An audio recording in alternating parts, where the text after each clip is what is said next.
खामोशी गलत फैसला करवा देगी, बोलिए वरना मसला हो जाएगा। मैं जब तुमसे मिलूँगा तो तुम्हें बताऊँगा, मैंने तुम्हारा इंतज़ार ऐसे किया जैसे कैदी रिहाई का इंतज़ार करते हैं। मैं तुम्हें ऐसे देखूँगा जैसे सहराओं के बच्चे पहली बार समंदर को देखते हैं।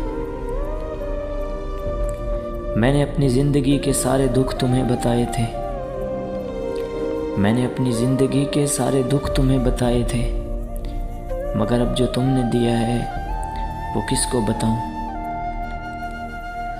डर इस बात का नहीं कि तुम मिल नहीं पाओगे,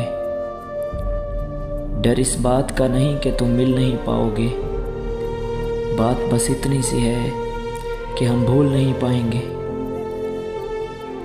मेरी शहज़ादी ने मुझे अपनी सारी ख्वाहिशात बताई थी, लेकिन वो ख्वाहिशात, वो इसरार, वो खुशी, वो मुस्कुराहट दफन हो गई।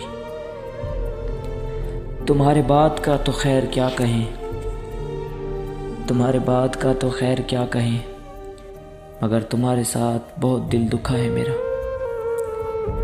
दास्ताने वफ़ा बस इतनी सी है,